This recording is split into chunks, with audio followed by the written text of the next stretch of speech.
Cool. Thanks ever so much, Simon, and thank you guys for coming to have a listen and for having me as well. I'm really pleased to be back. I was last here kind of at the outset of COVID. So yeah, it's great to come back and be able to chat to you guys this evening. I'm just going to go through a bit about what we do at Sentry, and then touch on my team, which are the advisory team, and then why I was brought into Sentry and what we're planning to do going forwards. Obviously, the world's changed a lot in the last few weeks, so I'll touch a bit on that as well, and maybe how that's changing what we do. Nice one. So yeah, as we've already established, I'm Oscar. This evening, just go through who I am, who Sentry are, and then look at various aspects of our industry, what's happening now, how we're evolving as a company in the uncertainty on various levels, and then a little insight into new technologies that are on our radar. And then it would be really good to have feedback from you guys as well, if you'd like to give your feedback as to where you think technology is going to go in the next 5, 10, 15 years. So a little about me. Started off not from a farming background at all, and I'm really quite proud of that now. So grew up in Norwich and Norfolk, and if you said to me 4 years ago that I was going to be working for one of the biggest arable contract farming companies in the UK, I'd have run a mile. Like, that is not my scene, really, was not my scene, I should probably say now. I was really interested in small farms, farming differently. So my first job was on a museum farm. Got taught to farm with horses. I thought that was great. Wasn't interested in sheds of 1,000 pigs or farming thousands and thousands of hectares. But slowly, through working within the industry, I realized the skill involved in running an efficient farm business of any scale, of any type, just in order to be able to make money. And I understood why these things happened and why our food was being produced in that way. But take you right back to the start. Yeah, I was a stockman, tractor driver for 8 years. Within that time, I completed a foundation degree at Eastern and Otley College in conjunction with the UEA. So I failed my A-levels, gave up on uni, didn't think I'd end up anywhere, but went through the apprenticeship route and ended up on the foundation degree, which subsequently led me to gaining a grassland farm tenancy. So whilst on the foundation degree, I was approached by a local landowner who had an estate predominantly arable, but wanted me to run sheep, or wanted someone to run sheep within the estate on the grassland and then spill out onto the arable as well, with stubble turnips and various mixed lays.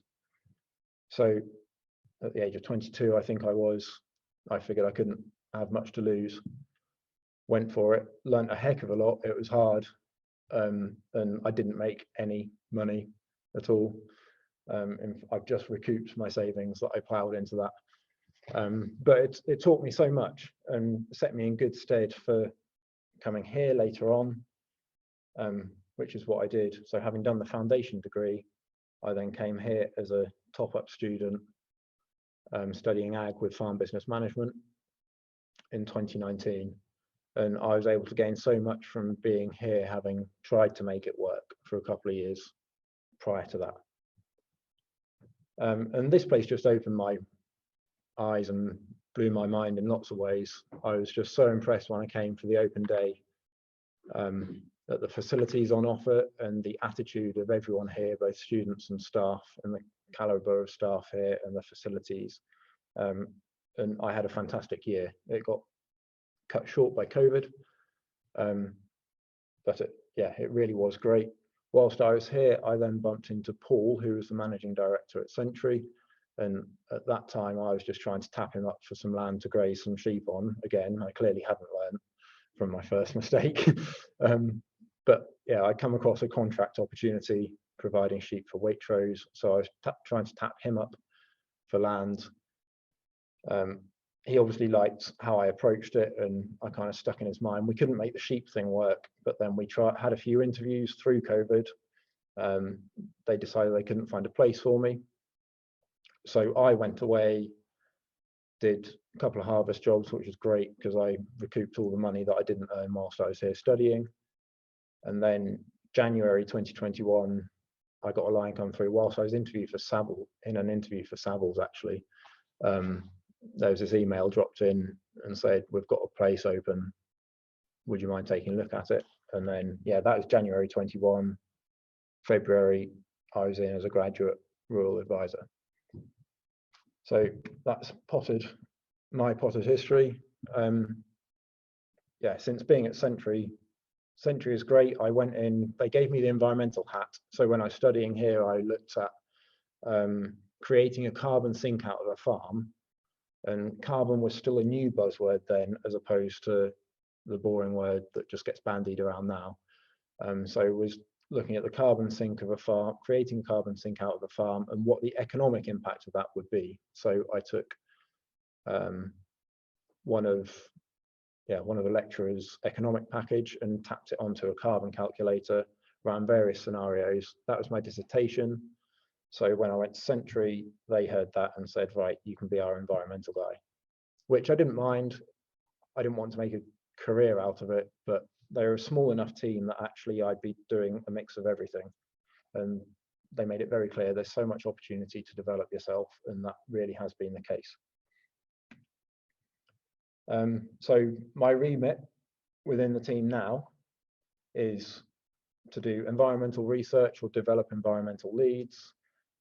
I do environmental benchmarking internally, and provide general farm business advice and support on top of countryside stewardship schemes, BPS applications, and get stuck in. They're really entrepreneurial. So if you've got an idea, Paul, the MD at the moment, he'll back you to go and research it. And if you can make a case to him, then he's quite happy for you to keep pursuing it, either until there's a big hiccup or just back you to go and make it work.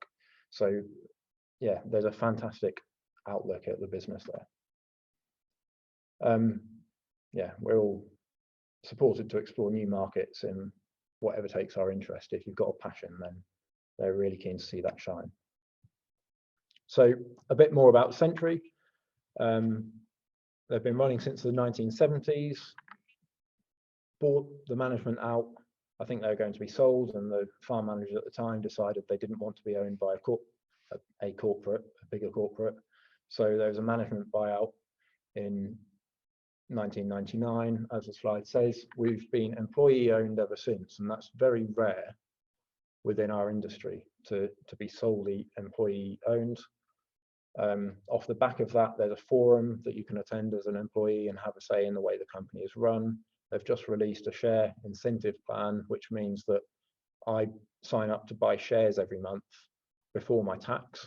So essentially what I would have been taxed each month, I'm now buying into the company.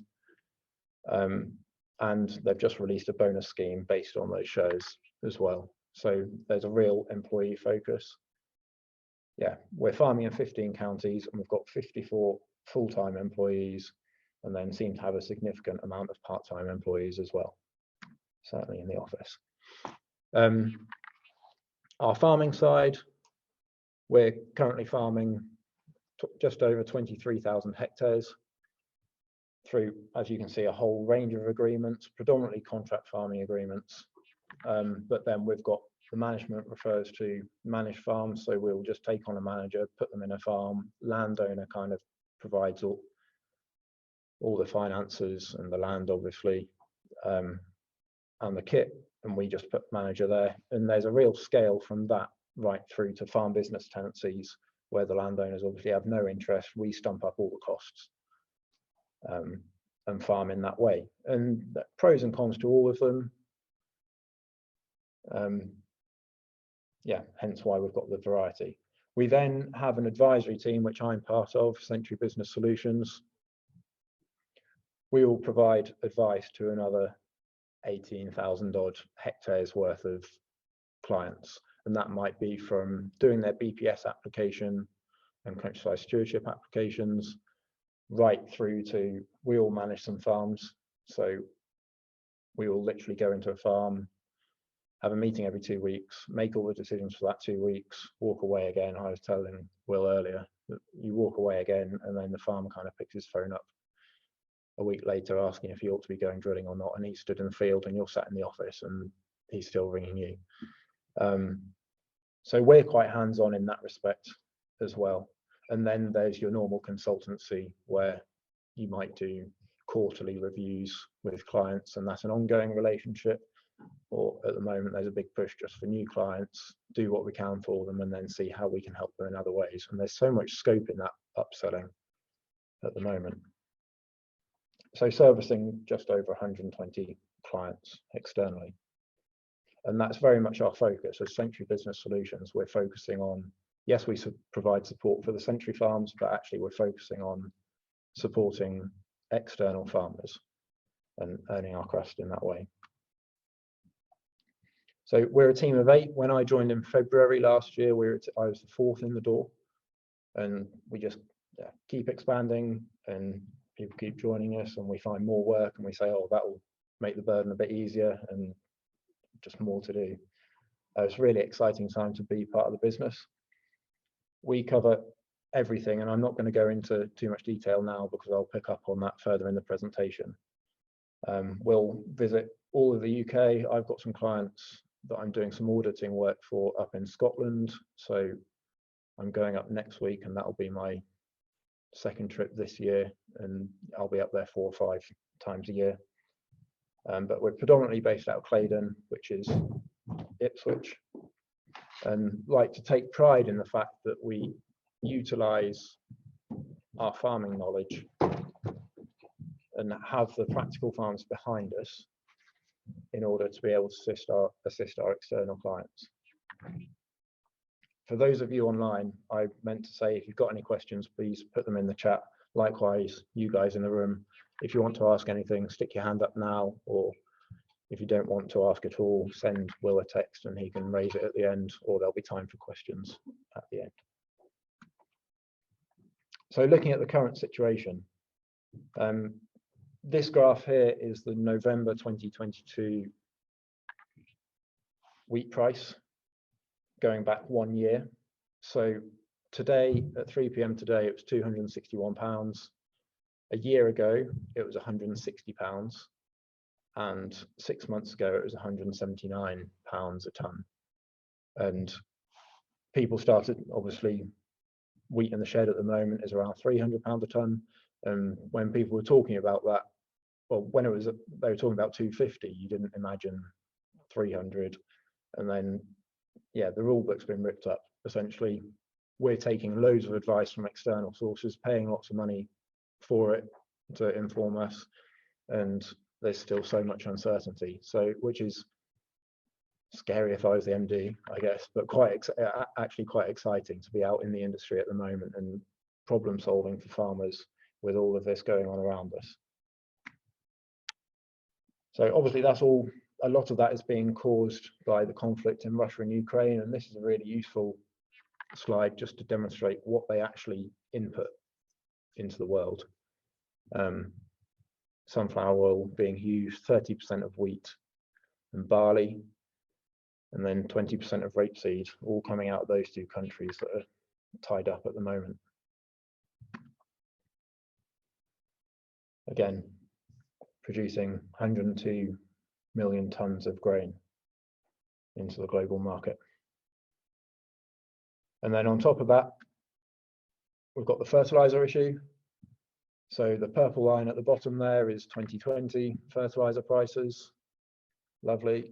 And then the green line is 21 as we progress through the year. And you think maybe that'll tail off. And then Putin got involved, and well, even more involved. And so you see the red line there, and it's just going one way at the moment, isn't it? And then you've got your diesel costs. Going back to that yes. previous slide. So you started peaking in 21, is that because of energy prices? So? Yeah. So it's all based on gas, but initially gas cost. And then they started shutting the plants down, didn't they? And they haven't really opened many of those up now, and a lot of it's produced in Ukraine as well. So you've got the effect of gas not being supplied and gas prices being high and continuing to rise, and then physically where the plants are not being able to function or not being able to export either.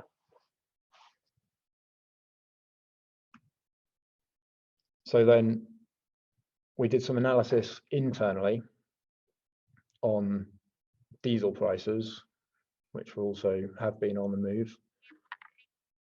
These are our seven, what I would call our 7 core businesses. So we've got 2 different businesses down in Kent. Obviously the top 4 are just arable cereal rotations, or predominantly cereal rotations, and then the bottom 3 businesses also have some root crops in there, onions and potatoes. And then going through that, working along through that table, you can see at the end it's being worked out what the impact is expected to be in cash terms based on fuel price rises on our business between March and November this year. So that works out at £53.79 per hectare. But in cash terms, cost to our business, we've got to find another £405,709 that we haven't necessarily budgeted on having.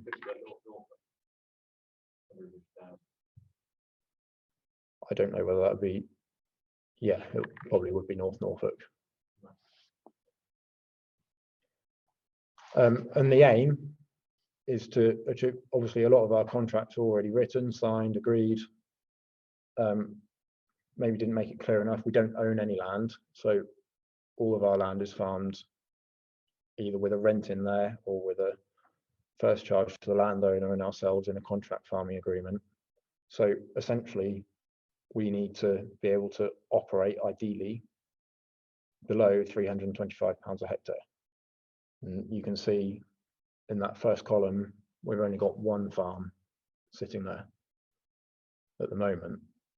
So the point being, in order to achieve that, you can't be doing anything too fancy. You can't be growing nice veg crops where you see hopefully greater return. You've just got to keep it simple. But there are positives. I mean, as it says there, adversity drives invention. You need to go back to basics. So landowners need to be providing good land, soil in good order, drainage maintained. They all need to be in place in order to ride out this storm, essentially. And the prior charge that I referred to, £325 a hectare, that isn't necessarily set up to cover the costs anyway. It was always set up so that it would be just under our fixed costs in order to, that would then drive us forward as the contractor to motivate us, because we had to realise a yield uplift in order for us to make money. But going forwards, that just isn't going to happen. Our prior charge isn't going to cover our fixed costs.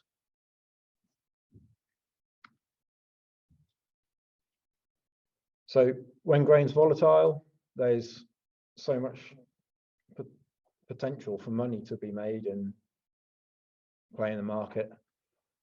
But those not tracking the volatility of the grain market could find themselves in a real muddle. So it's a given that costs will increase rapidly, and we just bank on them not coming down again very quickly, very soon. Labour increases are lacking. And then this point here, the third point down, is really interesting. People who've signed into AD contracts or AD plants themselves that have been working on a fairly rigid set of figures and outpricing the market in order to get their land, now have got to do some real serious thinking as to how they maintain their feedstock. They're potentially tied into contracts to supply gas for the next 5-10 years, and they're reliant on going back to a farmer every year to provide the same amount of land at a price that makes it cost effective for them to produce gas. Well, now we can get a bit more into farmer psychology later, but whether it's right or wrong, the farmer's seeing prices of £250 a tonne for his wheat and thinking, well, I want to produce wheat. I don't want to be having the maize on my ground, and you'll have to offer me an awful lot more money to persuade me to do so. Whether £250 a tonne means he's making any more money on his wheat is another matter. But that's their kind of thinking. So actually this is having a knock on the AD, the dairy industry, the veg contracts. So it gives them a bit of a headache. Doesn't that sort of somehow balance it out in some ways? And that, yeah, he might want more money for his land for you to grow an AD crop on, but on the other hand, where you're going to get a higher value of energy, isn't the energy producing have a high value as well? Yeah. Yeah, it is. So, but they will have they'll most likely have sold their gas forward. Right. But it depends on the plant. But yeah, so it's not too bad for them, but that's the energy price and the wheat price isn't necessarily linked. Wheat's a bit more than energy. But it's not going up more than fertilizer. I don't know. I haven't actually compared it to gas directly. So yeah, we run a traffic light system, obviously green being in times of certainty, and we know that we can plan. And then we're now at the point where we're planning, but we don't quite know what we're planning various scenarios.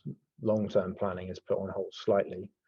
Do you carry out scenario planning of multitudes then for farms or for customers or whatever, or is that a new thing? Yeah, well, so we've always carried out scenario planning, but I guess that's been fairly well evidenced and you could back a scenario, whereas now it's a bit up in the air in the sense that we're carrying out scenario planning, but you could probably look at 10 different scenarios. So for our business, that will go on higher than me, like the directors are doing that and will be doing that. But we'll do that for clients if they want to see that. We had one client come to us and said he wanted us to do budgets for him for the next 5 years, detailed budgets.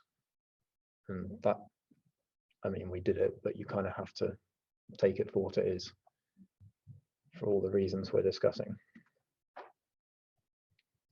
So for our 2023 crop, thinking ahead because we'll be buying that fertilizer soon, factored in fertilizer at £1,000 a tonne, budgeted wheat at £200 a tonne, and a modest increase of 10% on spray prices. I'd suggest that may well be higher. And that looks something like this in a gross margin of £650 per hectare, whereas for this year, the same farm, that gross margin was £1,369 a hectare. So that's halved, essentially. And yeah, higher still if it was all sold today. Just to put that in context, most of the big engineers don't do a whole lot of agribusiness type of stuff, but gross margins like that, is that not normally similar to 650? Would that be kind of what you expect a break crop to do at the moment, or something like that? That would be. Yeah, well, that's similar, or yeah. So something you make if you're just doing a. Oh yeah, well, wheat's your money there, isn't it? Yeah, wheat's your money. Suddenly wheat's not your money. Yeah. You suddenly got no money.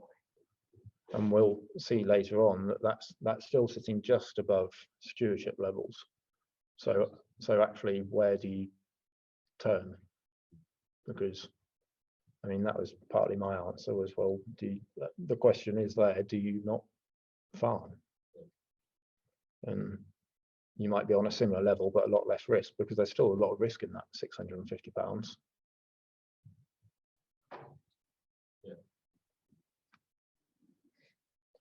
So yeah, I've kind of whizzed through that a bit, but actually on top of all of that, remember prior to 4 weeks ago, 5 weeks ago, we're still dealing with the agricultural transition. We're still trying to phase out subsidies. We're still trying to bring in a whole new scheme that no one quite knows what it's doing yet. I mean, the skeleton is there, but we're still learning what it's going to be. There are lots of farmers who still think that the SFI is to replace BPS, and it's definitely not. Like, being paid for owning land is going. If you're being paid for doing anything from the government now, you've got to do something rather than just receive your money. So as an industry, it was quite uncertain anyway, and it was being turned on its head a bit. So yeah, that's the backdrop. So how does our business deal with something like that? We as a business have got to diversify. We know that our farming system has to change, and we're in a period of transition in that sense, trying to reduce inputs whilst maintaining yield. That's the goal at the moment. I think that's the goal for everyone. But we're certainly not just jumping like down a no-till route and saying, right, that's what we're doing, because I don't think some of the side effects of that we can't afford to see for 3 or 4 years within our farming agreements before it starts coming good again. So one of the approaches that we've taken is to just develop almost the balance of income is going to shift from being slightly less farming and slightly more external income sources to mitigate risk. One aspect of what we're doing, so I'm trying to touch on, I'm aware I've got the environmental hat on, and from my discussions with Will before he invited me, like I was telling him about all these different things that Sentry were getting me involved in. So now I really want to use this heading to share with you what we're doing across the wider business. So having gone in to Sentry and having done what I did in my degree, my dissertation, they wanted me to start doing carbon audits, but didn't really know what that meant. So we will quite happily do them for external clients, but then internally, I managed to retrieve the data for our 2020 wheat crop and then did a league table of the various farms and started pitting them against one another and saying, well, you're sat up here and you're sat down here, and what are the differences, and start generating a conversation. And there's been lots of studies to show that actually, if you're carbon efficient, then you're more than likely financially efficient as well. So there's lots of correlation between being environmentally efficient and just running a good business. So just for people in the room, this is carbon sequestration into the soil. Or... It's some of that is it depends where you go for a calculator essentially, and when you talk about these things, nothing's quite standardized yet, but there are various calculators on the market. Or is it your carbon emissions? So it's both, yeah. So some calculators will take into account both. Some both your emissions and your sequestration. Some will just take into account your emissions. They will all refer to slightly different sets of numbers, which is why people get fed up and they say, I use this calculator and it tells me one thing, and I use another calculator and it tells me the other. I started getting into that mindset, but actually when you take a step back, there are different calculators, but they all achieve something slightly differently because they pull on different data sources, and some look at the whole farm level, some look at a crop level. So actually when I'm talking to grain traders or to millers, they want to know about the emissions of that crop. So I use the Cool Farm tool in that case. And then other people might want to hear about what you're emitting per hectare. So, or they might have different data sets available. So it might be more useful for them to use the Farm Carbon Toolkit. Personally, I went with the Cool Farm tool to assess our wheat crop, A, because it's one crop, and B, because you lose a certain amount of carbon when you till land, literally from the soil, moving the soil, the carbon goes into the atmosphere. The farm carbon toolkit didn't account for any of that. So where we were making changes in reducing our tillage, that just wasn't seen. We only saw the reduction in fuel use. So that's how we appraised the wheat crop. Then for an external client, they said they would pay us to go and appraise our oilseed rape crop for 2021. So literally just provided them with the raw data, and I collated it all, and they were more than happy to pay for that data, which I thought was amazing. And then we worked with,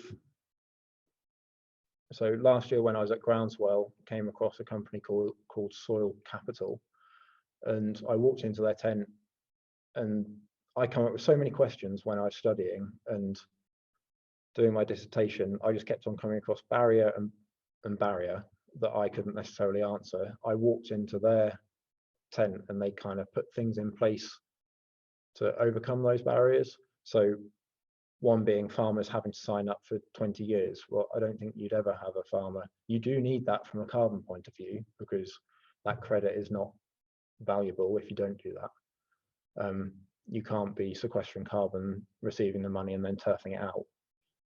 But a farmer just wouldn't sign up to a farming system for 20 years. So they overcame some of those hurdles, and I was really taken by them. So they then came on board and we assessed all of our farm business tenancy land to see how the program worked, and give them a run through, understand how we could work with them potentially.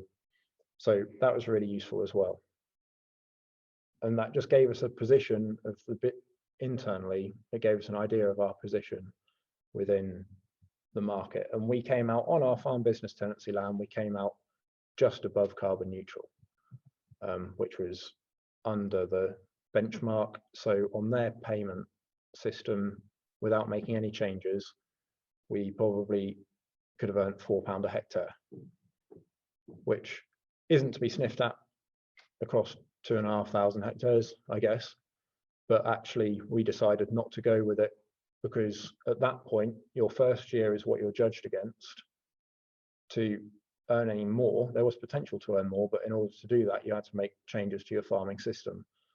Likewise, if we made a change for another reason and our calculation came out that we were respiring more carbon, then we potentially wouldn't be earning anything. And so we still felt it was a bit too much of a restraint. We had so much choice, but just felt we're potentially going to be relying on money that we could lose quite easily through simple changes in our rotation.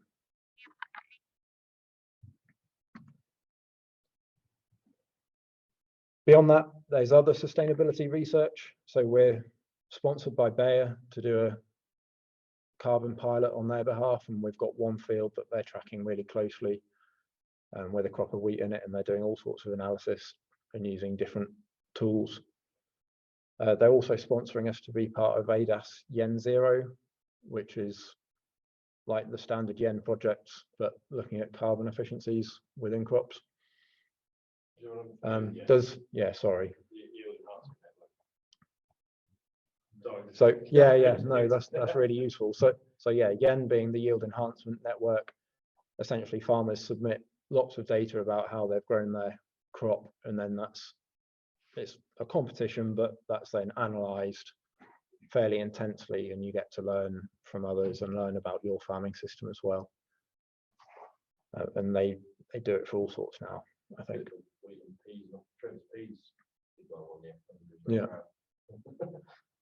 Yeah, we encourage most of our farmers to get involved, just as a learning aid. And one of the key things here actually is to just remove the blinkers from what we're doing, not become too set in our ways about what we do. So I've now got, and I never thought this would happen, but I've now persuaded them to grow some wheat with really old genetics, and it's never going to out yield your standard wheats, but actually, can we grow it with half the inputs? And what will it yield if we give it half the inputs? What farms are so different. Like, it's good to be able to see that within our own business and our own system.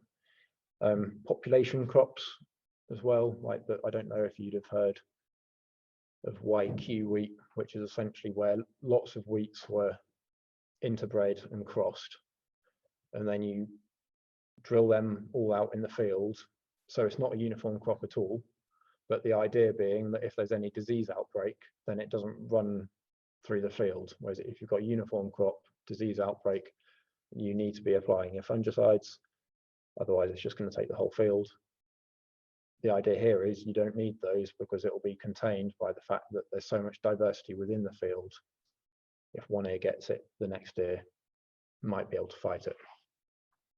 So looking at those sorts of crops, striving for less inputs, but we can't guarantee at the moment whether it works or not. But we're maintaining an open mind. So then looking at different agreement structures and funding. So we're losing our BPS. Where do we go? Do we go private sector, public sector? There's a bit of a, they're at loggerheads a bit, I guess, in the sense that you've got the SFI pilot, but they're jumping on the carbon bandwagon. But the SFI is the Sustainable Farming Incentive, which is replacing BPS, but definitely not replacing So the new BPS. Is Elms within sight? SFI is within side of Elms. Elms is the Environment and Land Management Scheme. Thank you. Basically, so somebody over the past years have been talking of phasing them out, and then new scheme, instead of being paid, like Oscar said earlier, for having land, which is why many farm businesses are profitable. Suddenly you haven't got that. Yeah, rather than subsidising farms at a base level, so every farm knew it would be receiving X amount of money from the government each year because of the area of land they owned. They're pulling all that money back because for some people it was their livelihood that kept their heads above water, but meant they were running inefficient businesses. For other people, it funded holidays and nice cars because they were running good businesses. And there were some clever people that just put it in a pot and still ran a good business and let all that money build up, and they probably invested in property and all sorts. A good example was Clarkson's Farm, wasn't it? You got 80,000 or whatever. Yeah. Well, you made £80,200 to make 200 quid. Yeah. So they're removing that so that farmers don't have nice holidays on the government. And now they're proposing to still give farms money, but actually it's going to pay for, farms have to do certain things in order to receive that money. So that we're currently taking part in the pilot, which is a bit more advanced, but they're introducing the first round proper this autumn. And in the soil standard, farmers will receive, I think it's £40 a hectare in the intermediate standard, but for that they will have to soil test every 3 years, have a management plan in place, and keep 70% of their soil covered with a crop over the winter. And there are some farmers who are up in arms and saying, oh, I'll spend most of that on my soil testing in the first year, which they will, but the government are paying for it. If the government came out and said, we're going to give you money to go soil testing, then you wouldn't say no, would you? But it's just farmer mindset is needing to change. So, as I said, we're involved in various pilots with the Sustainable Farming Incentive. Looking at carbon payment schemes, they are available. People can earn money now. At the moment, we haven't gone into them. Just because there's still so much uncertainty. Even if you sign up for a scheme now, which you're allowed to bail out of, if in 5 years' time something better comes along and you decide you want to bail out, will you be eligible to go for that something better? Because you've already received money for sequestering carbon, say.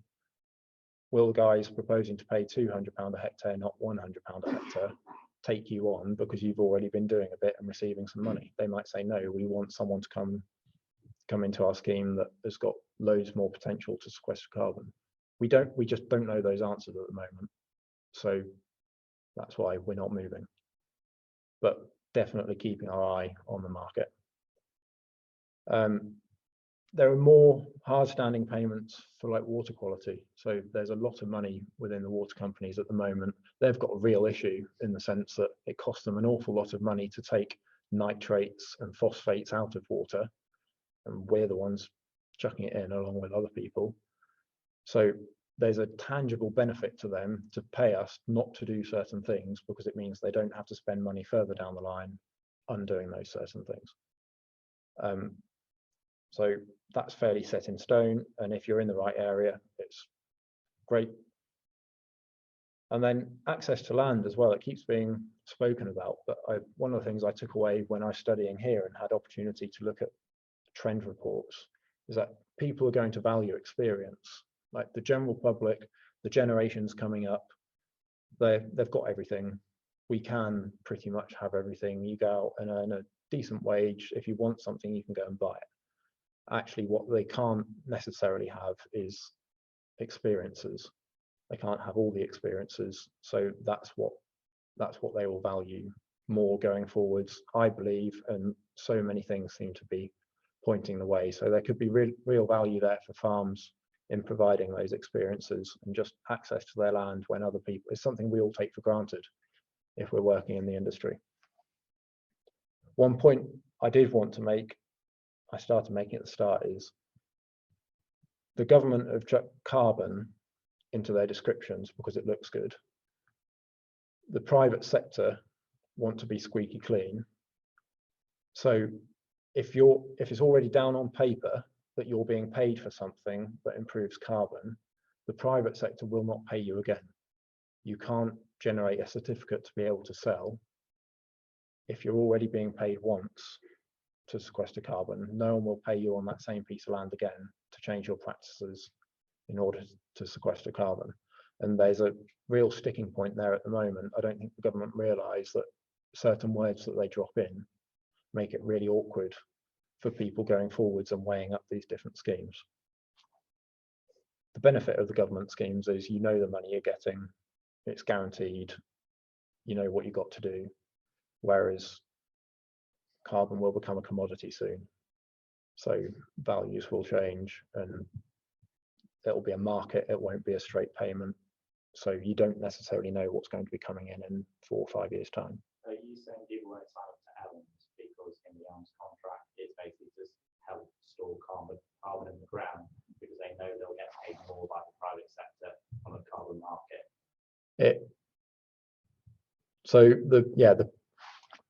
Essentially yes, although we don't know whether you'll get paid more by the private sector. The hunch is in 4 or 5 years' time you will. At the moment you won't.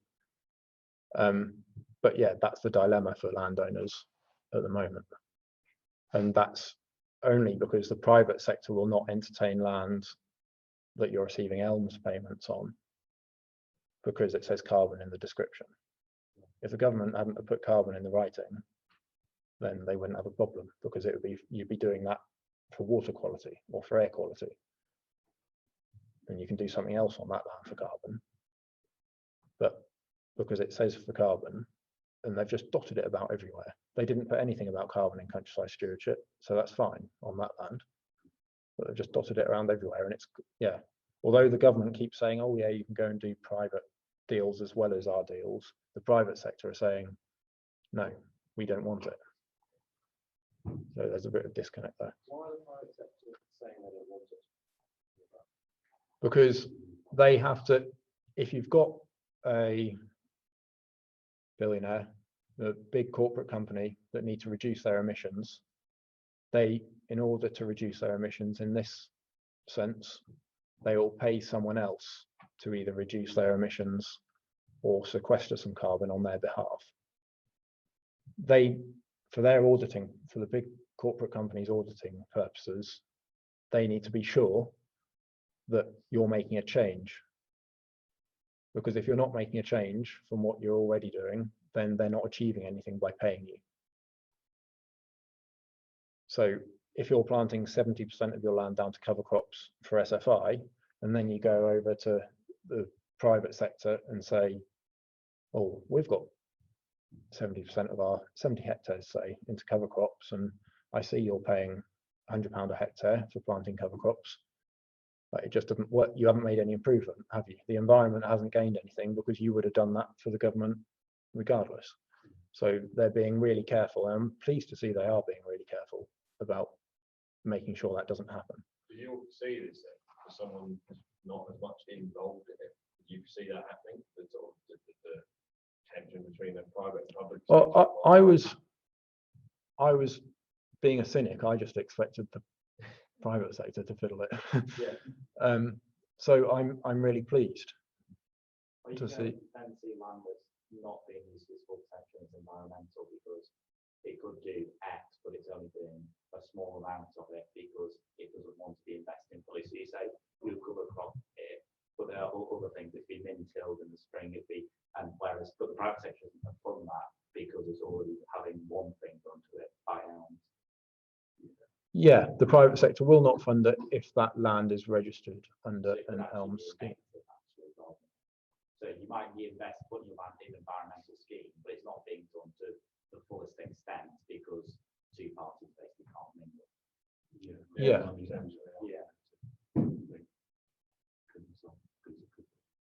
Yeah, although, yeah, if you choose the one that is performing worse financially than the, say you went public and private sector generates more money, then yes, it isn't generating its full potential. But there never is the potential for both those to come together really, unless if they're trying to achieve the same outcome, then there isn't that potential.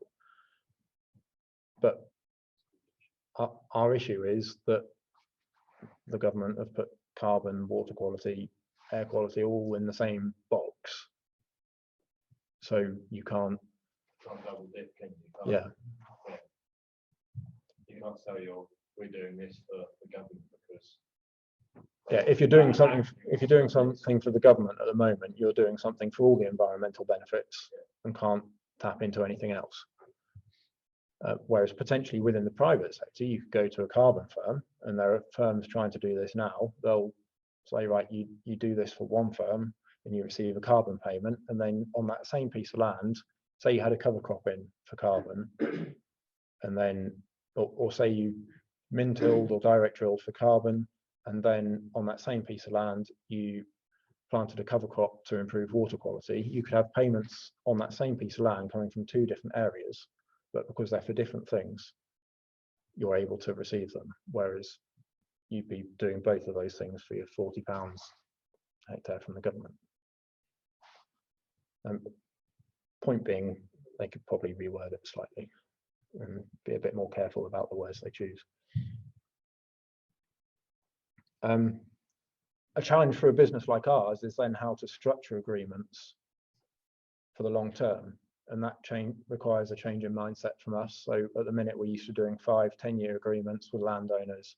It's fairly set in stone. You kind of review every year, but you're kind of rolling. That fits in with countryside stewardship. So after 5 years you might review again. With carbon agreements, though, the payment is for 30 years. So, and you have to commit to farming in a certain way, potentially for 30 years to carry on receiving that payment.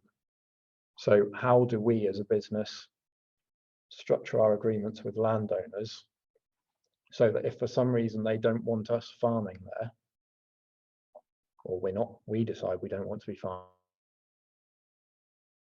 or how can we still facilitate them receiving that carbon payment going forwards? And that isn't something we've worked out. We're working on it, but I can't stand here and say here's blueprint A, B, and C for how to address that. Sorry, with that access to land that you've got the previous one there. Yeah.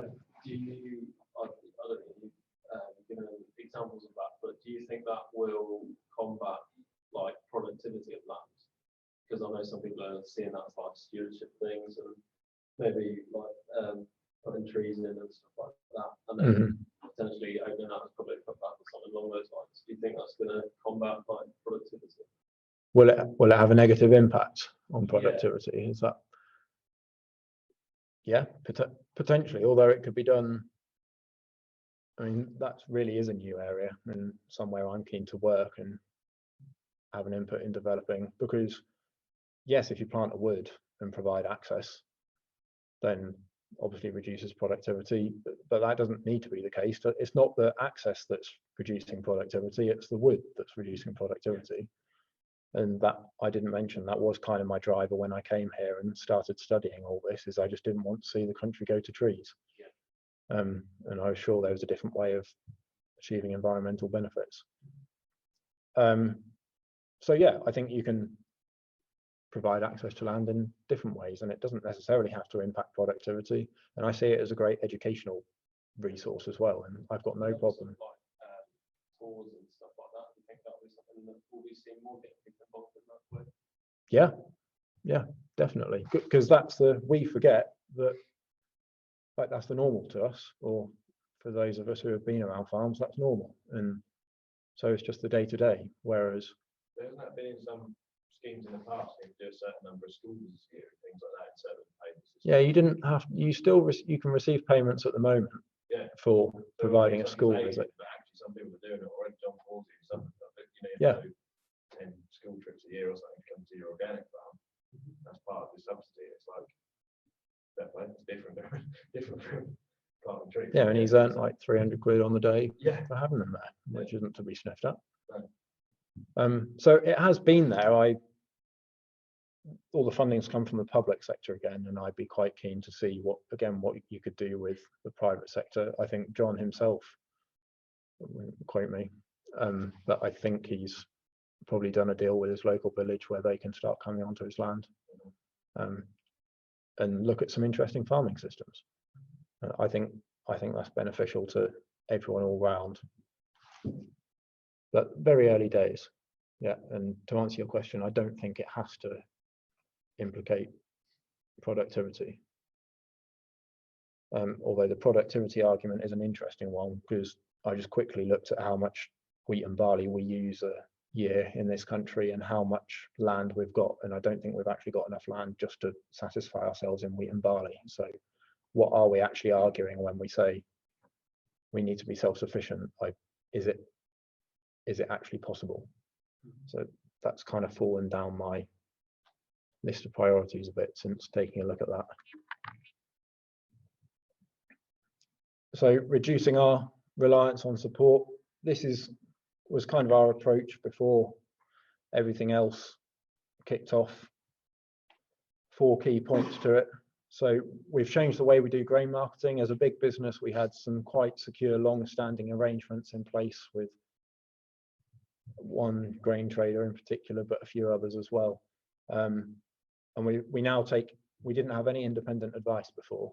We had what we felt was a good working relationship, so trusted that, and we still have a working relationship with them. However, now we're certainly stepping away and being much more independent, and we're working the market.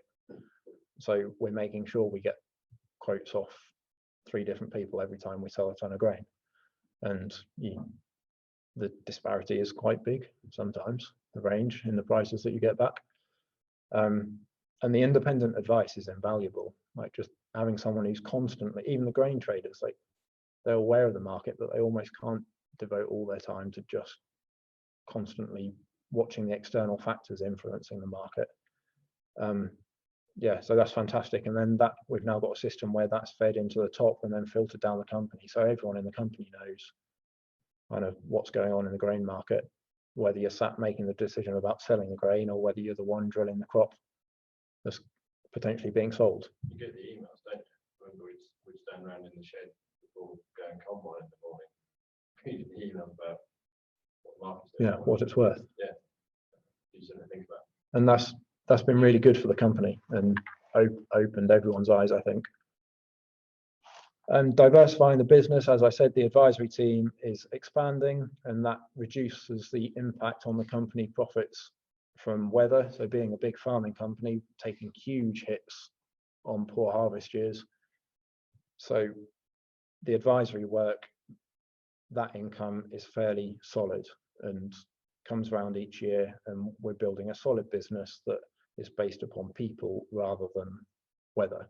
I mean, it's no different to anyone who's grown up on a farm at home. It's no different to what you experience on any farm, but it's just, that's the approach we've taken, is to expand our team, and that hopefully provides some solidarity and a firm foundation for the farming business to develop off the back of us bringing in an increased income. And then we're constantly adding new services. I was explaining earlier, right, we often go out and have to go out and find farm managers to go into farms. Well, take a step back. We're doing it for ourselves. Why can't we do it for other people? So start a recruitment arm. And then all of a sudden you do that with a few things that you're already doing on farm or within the business. And actually you're developing quite a few wings to the business as a whole. So we will have done now over the course of the last year or so, removing the support payment element from agreements. So whether contract farming agreements, BPS always went in there, just take it out. Just, we might take a hit, but once it's out, then we haven't got to worry about it anymore. Great for the landowner at the moment because that's all coming into their pot. But so renegotiating our agreements, and it's just the start of a new mindset and a different way of approaching business. And then accessing new markets, that's a very broad spectrum comment. So that's automatically found, new markets are automatically found through diversifying the business and generating income through different things. And but there's a willingness to gain closer contact with the general public. So I've kind of coined it private money for public goods, rather than looking to the government for money to be able to provide public goods. Actually, it might be simpler we might be able to tap into some other people's needs and provide services like the access to land or training days. That farms are such a huge resource. Just be open-minded and tap into some private money for the benefit of lots of people, both our firm and the people in the surrounding villages and areas.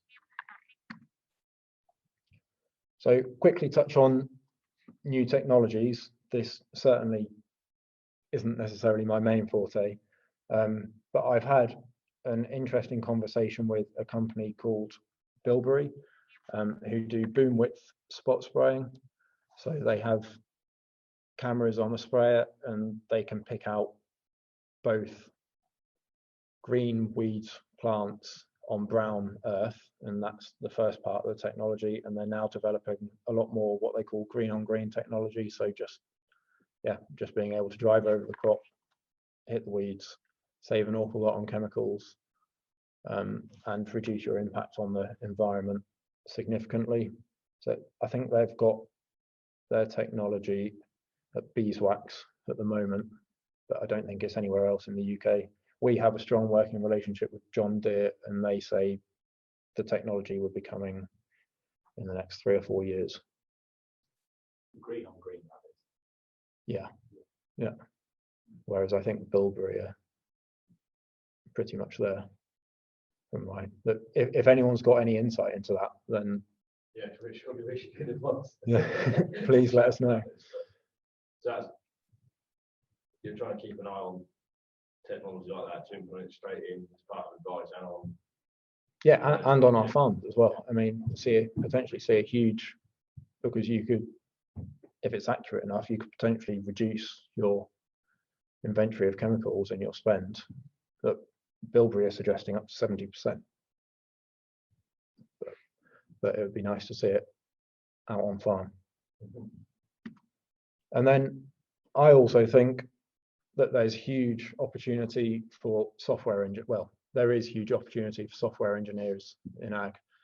In the last year, just going into a business, having some practical background and we work closely with IAgrE. So our benchmarking is called Sentry analytics, and that's powered through IAgrE. I don't know if you've heard of them, but essentially they just have a big data ingestion engine, they call it, and you just send farm data into it in whatever way. It can process a PDF, a scan, or gatekeeper records formatted in CSV or Excel, feed all that in, and it churns it about and then sends out lovely reports which benchmark farms across all of their data sets.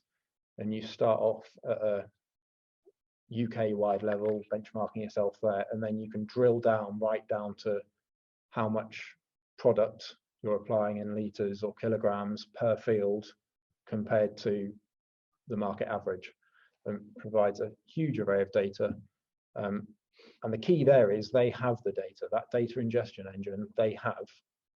So they have so much data just sat in a database that they're not quite sure, they realize it's valuable, but they're not quite sure what to do with it. How many hectares of data do they have? Do they have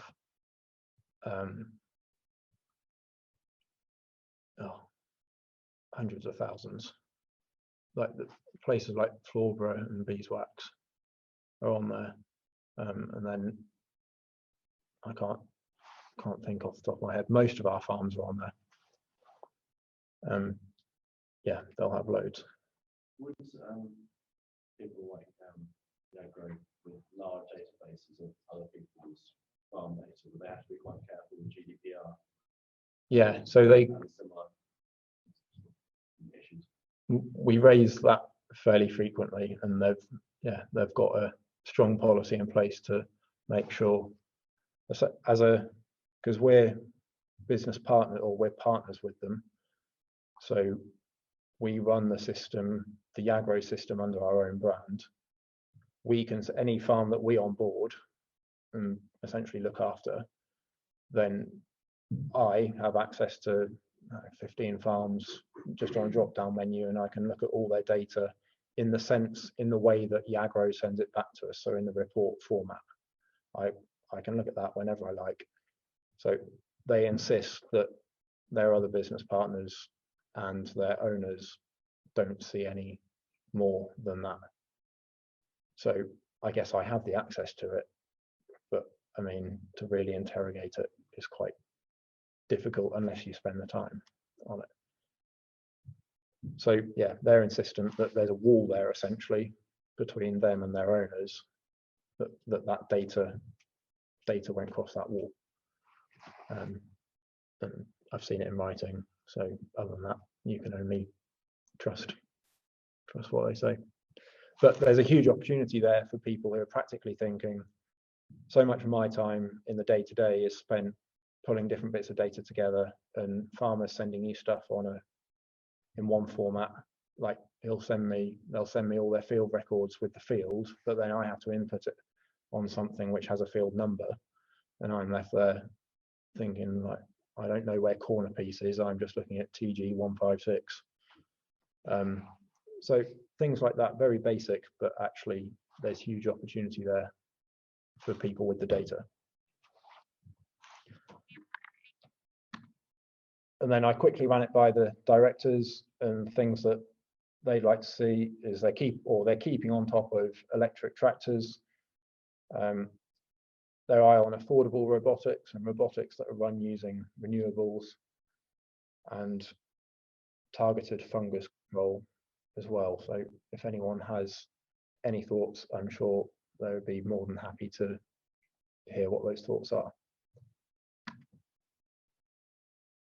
That's just a bit about what we do at Sentry Business Solutions. So we've got all sorts on there, from the basics through to planning work and long-term business planning being housing development planning, long-term business planning, budgets and cash flows. Got our own in-house land agent.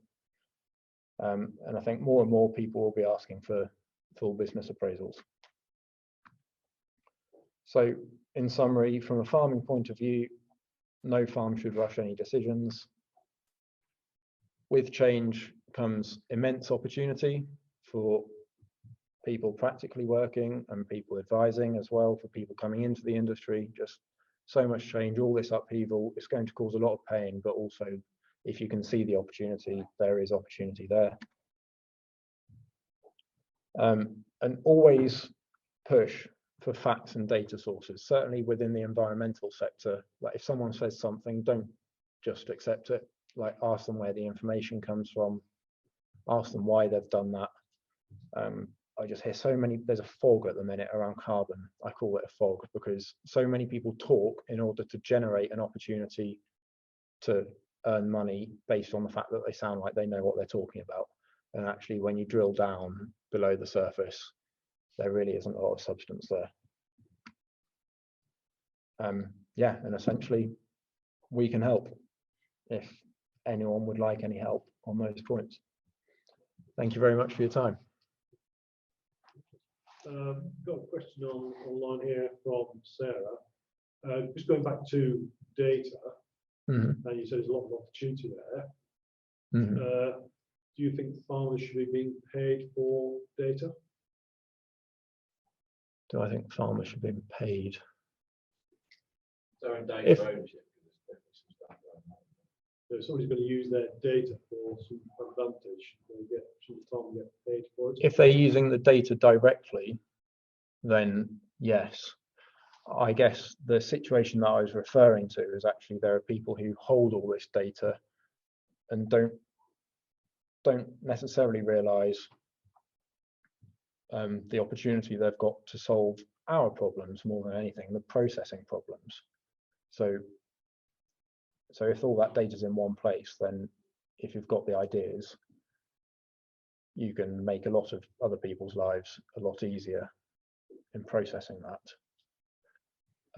If the data itself is being sold, so I guess I'm talking about structures and mechanisms for producing reports or for things that the government want to see. You've got lots of data in one place. It will save other people an awful lot of time if you tap into that. If the data itself is being used for intelligence, then yes, definitely they should be paid for that. The IAgrE are not using data, and I'll make that very clear. IAgrE aren't selling that data, and they're not using that data to inform others about strategy, big business strategy. That is not what that's not where I'm suggesting the opportunity is. That is a hot topic around the world. Yeah, and I was amazed. I mean, that came to fruition with one of those carbon audits. That's essentially what I was just form filling, but I kind of helped them develop the form slightly. But actually, they were just paying us for data, and it was nothing too fancy, but very lucrative day or so. And so people will pay for data, but you should make sure you're paid for it. Yes. On the flip side, so we got paid for that carbon audit, and then what we're doing with ADAS Yen 0, they've probably mined an awful lot more data from us, and we haven't been paid a penny. But we're taking part in the project, and all that data is being shared within the project. So, and we'll go into research, which will then be publicly published. So that's an interesting conversation. Should they be paying us for data? Well, I think a lot of people pay them to take part and share the data. Depends on the intention, doesn't it? Things. Yeah, but I've seen both sides, pretty much similar types of data sets. There have been big sums paid, and we've given away others.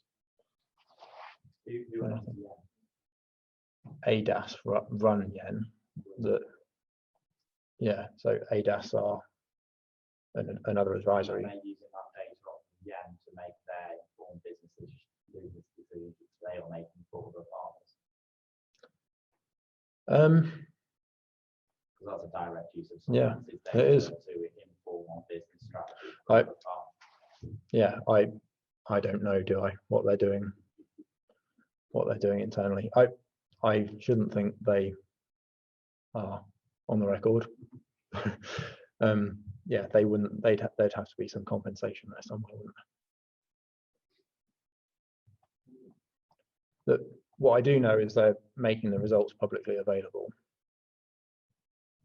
I don't know the ins and outs of data law, so I don't know if you make something publicly available, does that then essentially make things null and void because anyone could do anything with that data? I don't know. I'm not going to claim to.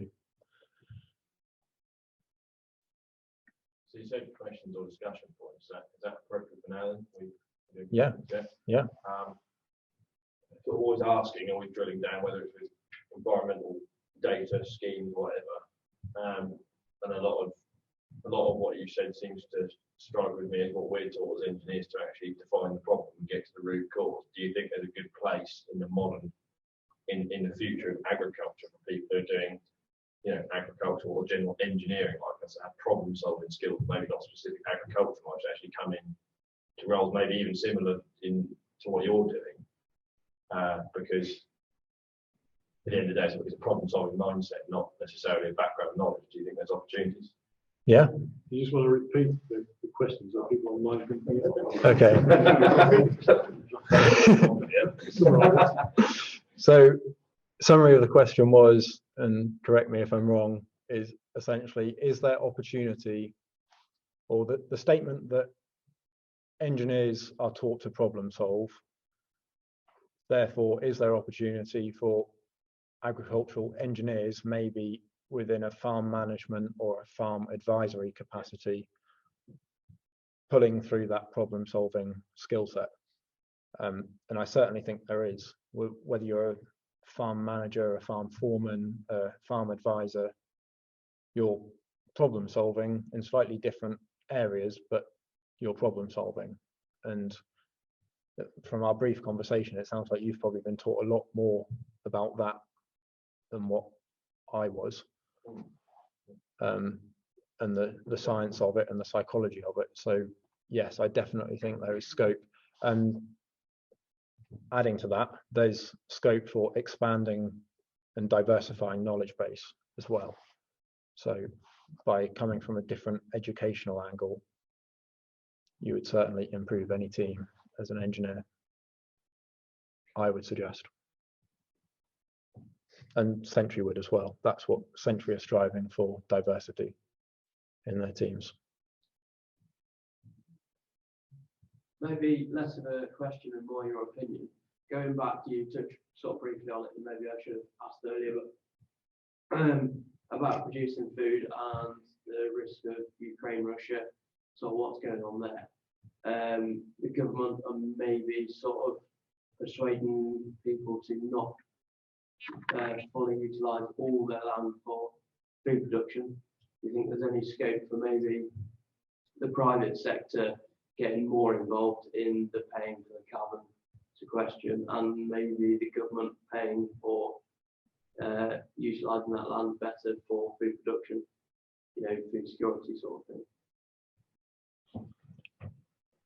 I think there's scope for it, and from what we've already discussed, it would actually probably sort the system out a bit and make things a lot clearer.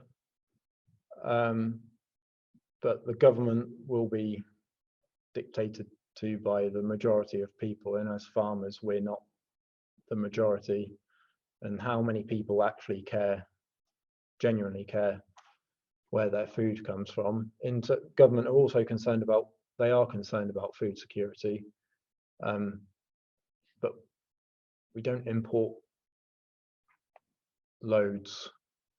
We specifically don't import loads from that area, and it looks like we're doing deals all over the place elsewhere for people to provide cheap and cheerful food. So I would hazard a guess that they're not too concerned about food security. And then I think it's a lovely notion to produce as much food as possible from our own land. It just does make sense.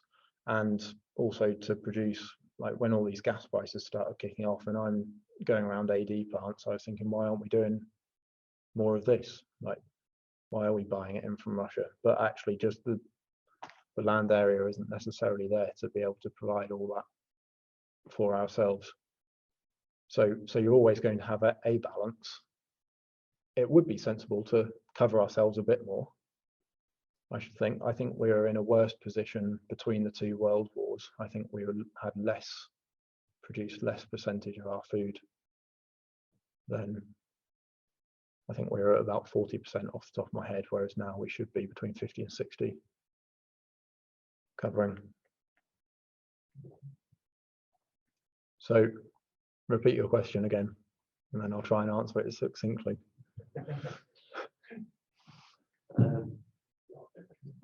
Yeah, well, I do well to say the same thing last.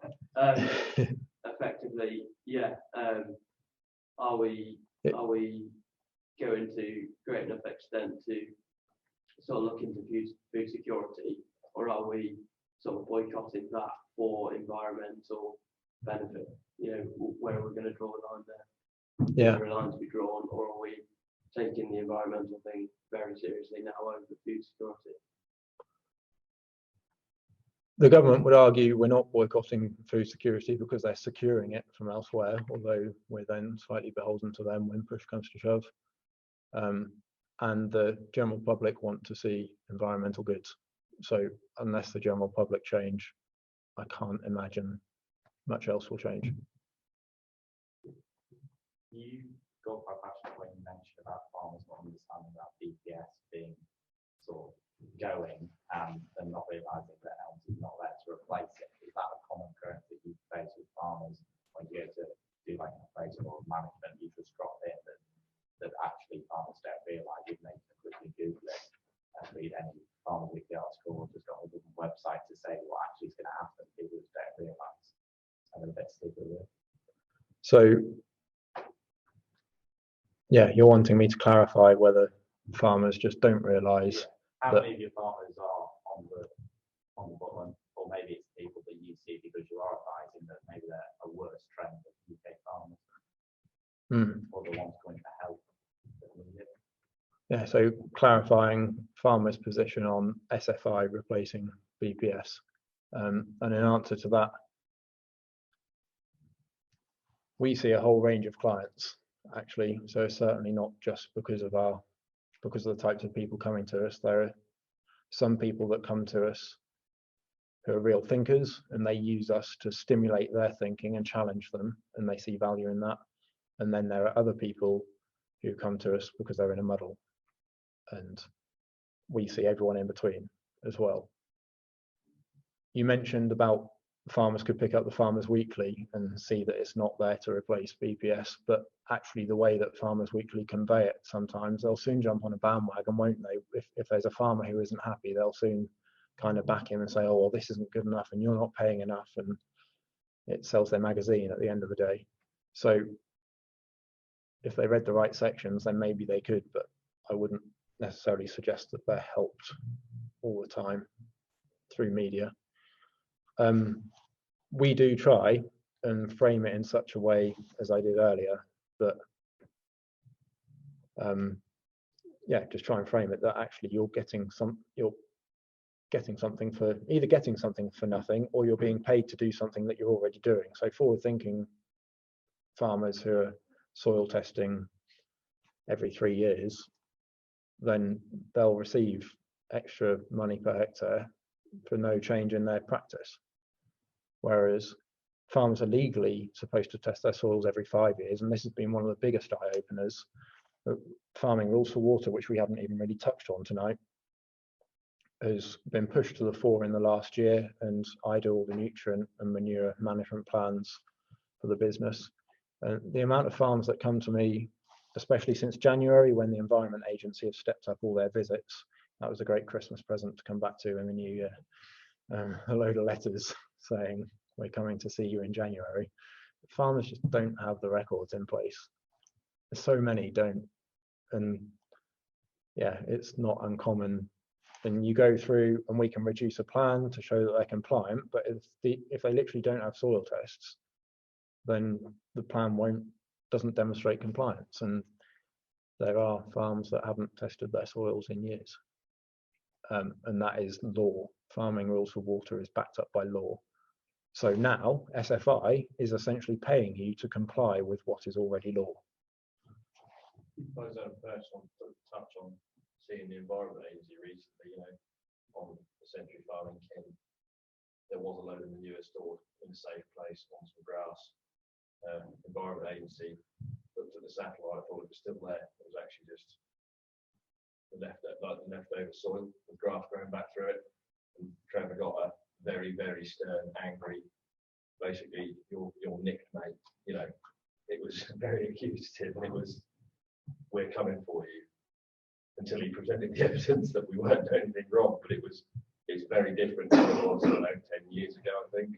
That's from what I've seen anyway. But yeah. I think there's been a bit, Environment Agency haven't really communicated with the RPA, I don't think, and they've gone off on their own tangent, and they want to stick to it. Their line for a long while was, when we said your rules are causing real problems for production, the line was, we're here to enforce the rules, not to solve your problems, which left us in a bit of a pickle.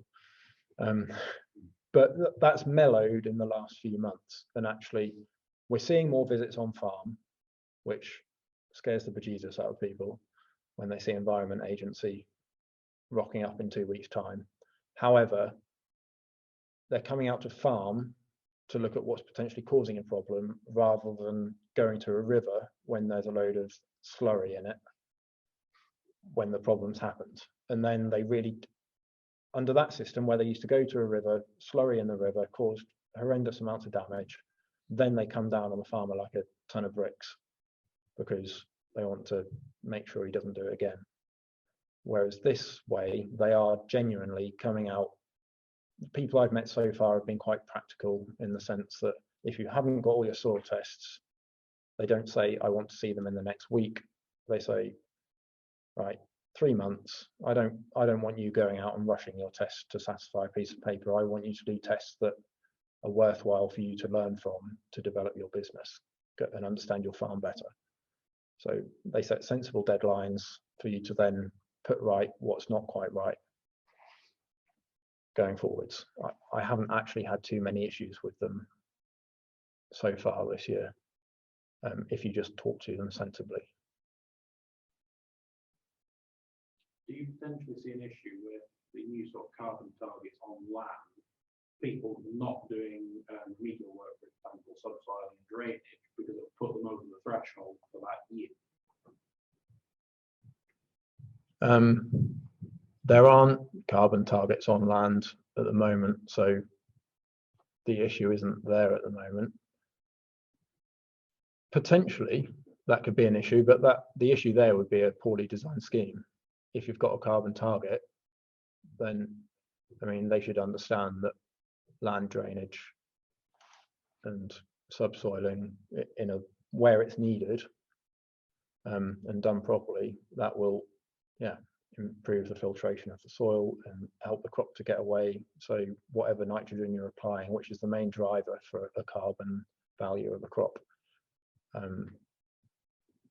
that means that if the land's in good condition, then you can produce more crop for that amount of carbon equivalent. They should see that, but that would be a fault of the scheme. If that was an issue, it would be a fault of the scheme. So I hope we don't see it. The 70% land cover over winter, cover crops, or is that cover crops? That's not crop. No, it doesn't have to. It can be cropped. So in the first level of the standard, it's just 70% covered by a crop. So that can be your winter cropping. It can be cover crops, whether they're volunteer barley seeds or whether they're individual single species lays or mixed species lays, any of those in the first tranche. Second level, it still needs to be 70% area cover, but I think off the top of my head, either 20 or 30% of that area needs to be in a multi-species cover crop. I've been following Andrew Ward. Yeah. And he does a YouTube channel as well as stuff that he happens to, but yeah, he's been kicking off. He's done his sort of farms with very, very disgusting heavy clay land. He's quite upset about the potential for this, because he says if he just farmed that land depending on how the scheme goes, what's your view on really heavy land like that, for example, where it is a struggle to get it? He's done dry drilling trials for sort of 8 years or something, you know, putting a cover in and trying to drill into it, and there's slug pressures, there's just lack of tilt and all the other stuff that comes with it, and basically failed crops. What's your view on it with that? Do you think the scheme will be mobile enough to allow your volunteers to count and things like that to not cause you a problem? Because at the end of the day, we do know, like, you know, spring direct drilling with a cover crop on heavy land is very difficult or impossible in some cases. So what do you think about that kind of side of it? Do you think they're going to miss the practicalities? So the wider question is, do I think the SFI scheme is applicable across all land types and is wide enough to be able to accommodate all land types, and the nuance being focusing on providing winter cover on heavy land? Maybe not in its current guise, although actually you've got the opportunity there to earn some money and put 70% of your land into a winter crop. So which, depending on your farming system, you've got to weigh it up based upon your farming system. And if he, on his heavy land, doesn't normally winter crop 70% of it, then it might prove a bit tricky for him, and I'm sure all his points would be valid. We are just in the pilot stage at the moment, and I would like to stress that the RPA are actually being really keen to hear from us and to engage with us, and we have a responsibility to engage with them in a sensible manner as well. So, and that isn't just shouting at them and going on Twitter and moaning about them and tagging them in it. But actually, they keep sending us, we're involved in 6 pilots at the moment, and they keep sending us questionnaires to fill out and asking, like, we'd like you to create a land management plan. Here are some templates for how to create it. Don't worry, they're quite detailed. It doesn't have to be that detailed. Once you've done it, can you send us some feedback? We'll send you another survey in a few months' time. So there is the opportunity to engage there, and that's probably easier for me sat in an office more often than not, and I'm in that mindset. Harder for a farmer who has got 101 other things to be thinking about and doing with his time. But they're paying us as well, so the people in the pilot are being paid £5,000 a year to engage with the RPA and to do the pilot. So it might not be quite right at the moment, but they are certainly open to change and being flexible and taking on ideas. Do you think, that's a great answer, thanks. Do you think, you know, the clay content of soil, for example, you can measure that? Do you think things like that will be taken into account? Or if that's a measurable data, you know? Well, they could be. You could, at the minute, they have different standards and different levels within those standards. There's nothing to say that at the minute in the pilot there's a arable soil standard and an arable land standard. There's nothing to say, well, why couldn't you have an arable clay soil standard and an arable sandy soil standard? But you'll still find people on the edge, won't you? So if you set boundaries, there'll be someone in the middle who writes to the Farmers Weekly and says this isn't good enough. So that there might be opportunity there, and that's something that I could feed back.